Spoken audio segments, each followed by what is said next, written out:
My first stop before heading into the country was to buy myself a new warm hat to keep out the winter chill. One of the most famous is Andersons and Berners.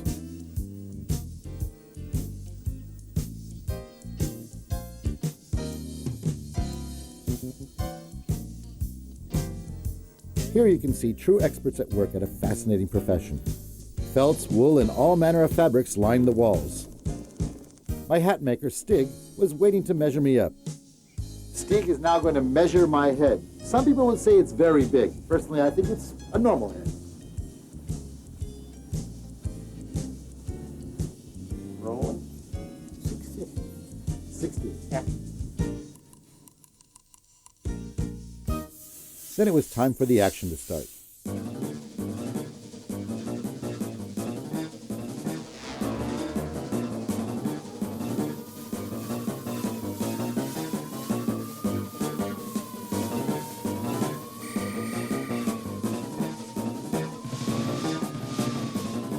Wow, you can keep stretching that, it doesn't break?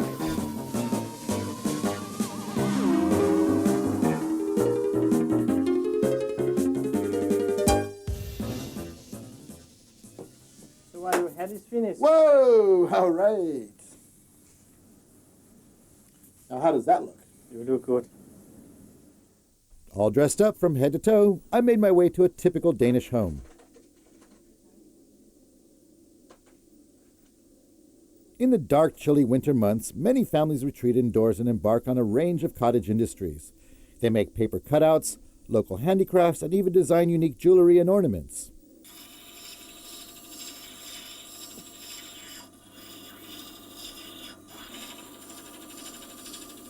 Many hours are also spent baking Christmas treats. It's a very dark season in our country and a very cold season. So we get in-house or we stay in-house most of the time. And therefore we have a lot of time spending together preparing for Christmas. And for instance, the 4 Sundays before Christmas are celebrated with home cooking, home baking, with cutting of all kind of paper, decoration and knitting and things like that, because after 5 o'clock it's dark. So then we prefer to stay together in the family and prepare for Christmas. The kitchens are filled with the aromas of pies and traditional cookies. Chopping, dicing, rolling, blending, and frying goes on hour after hour. After all, Christmas isn't Christmas without some serious cooking. Yeah.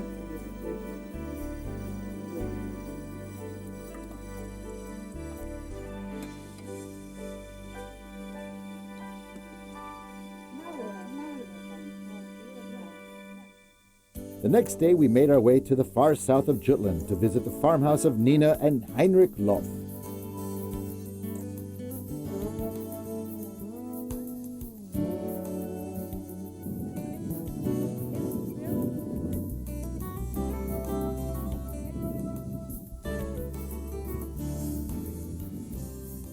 There's nothing like spending some free time making hay while the winter sun is hiding.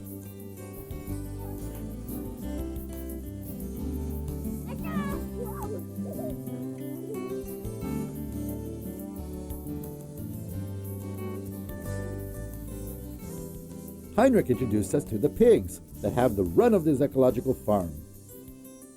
Children of all ages stay here to experience a few days of fresh air and typical rural life.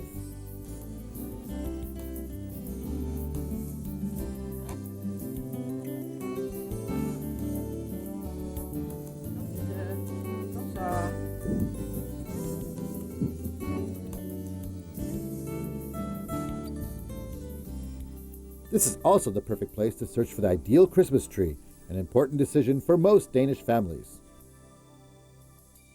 Then all of the family are going into the woods and choosing, and it's very difficult and it takes a lot of time because there's 4, maybe 6 family members who tells which tree they're going to take. So they're going around, they say, oh, I have one here. And mommy is standing backside and said, oh, I have one here, that's nicer. And so they are arguing. Yeah. Yeah. We made our way back indoors where some of my new friends were busy making candles. Or was that candles? Yum yum. Christmas is definitely worth waiting for.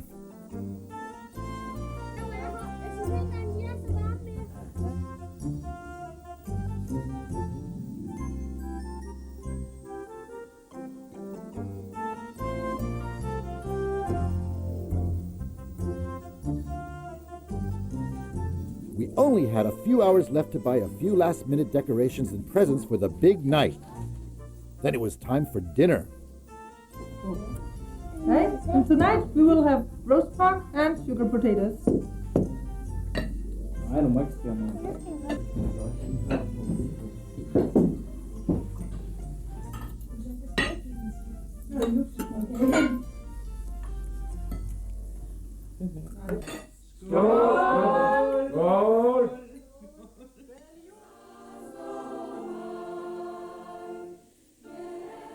Our winter journey through Denmark was drawing to a close.